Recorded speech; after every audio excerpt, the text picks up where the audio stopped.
As fans will know, we've created many tall tales in Sea of Thieves before, and I think what's unique about Monkey Island and that world is just that sense of really inhabiting those locations.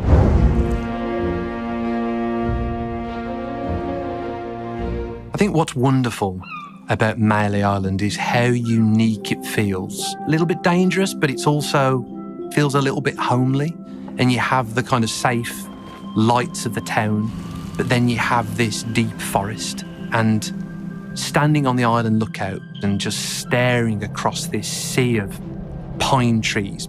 You've never seen pine trees in Sea of Thieves before, and that sense of being lost in the woods at night and hearing the elves and just that atmosphere. This density of forest that we've wanted to achieve in the past, but we didn't quite have the resources or, opportunity to do so. So we've really, increased that density and pushed it beyond the limits we're used to. It's just got this completely unique feel where 1 minute you're exploring in the woods and then you come across a big top circus tent in the middle of this clearing, and it feels so right in Sea of Thieves, but it's also something you've never seen before.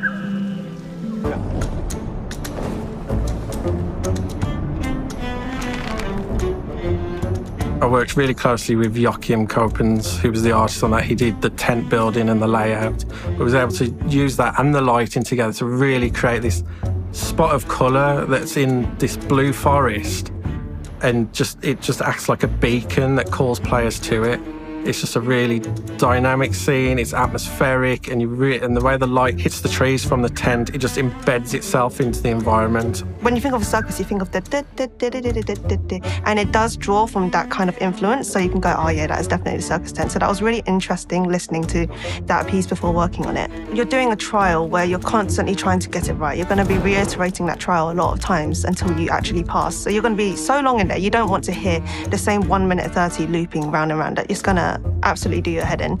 And so the way around it was using that track and just bringing in different instrumentation. So whenever it comes around, there's some randomization. So maybe a different instrument is taking the lead and a different layer is popping at different times. So there's always going to be some differences every time the loop comes back around. When you step into the circus, the music starts, you can hear the brothers arguing. There's a subtle fire of the flames, like the flaming hoops going, all of those kinds of extra little details that weren't in the original games. We've really wanted to bring that to life in this experience. Fettuccini brothers!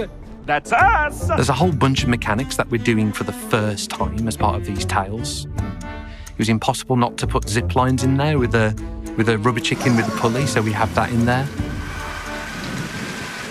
Of course, something as iconic as insult sword fighting.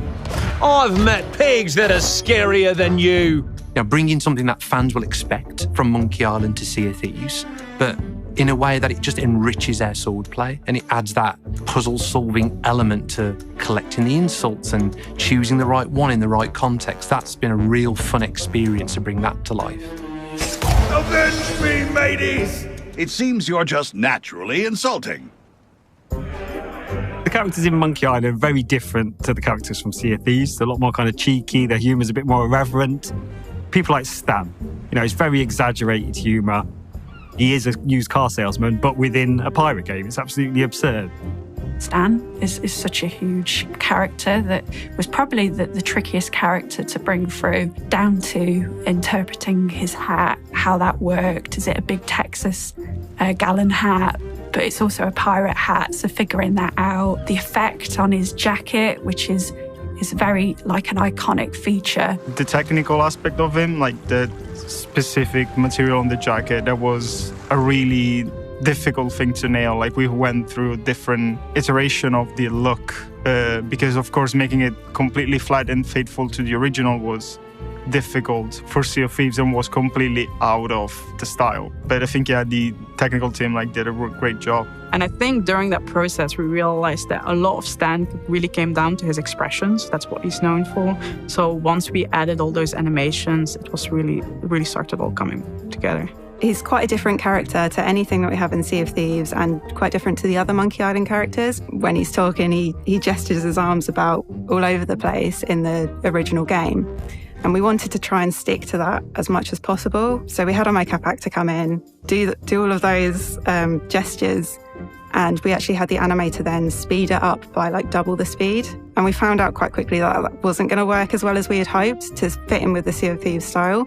So we had to kind of take a step back, think again. And eventually we came across this middle ground of having him not gesture as much, but gesture to the beats of his dialogue, which actually worked really, really nicely in the end. Trust me, I want you to leave here happy.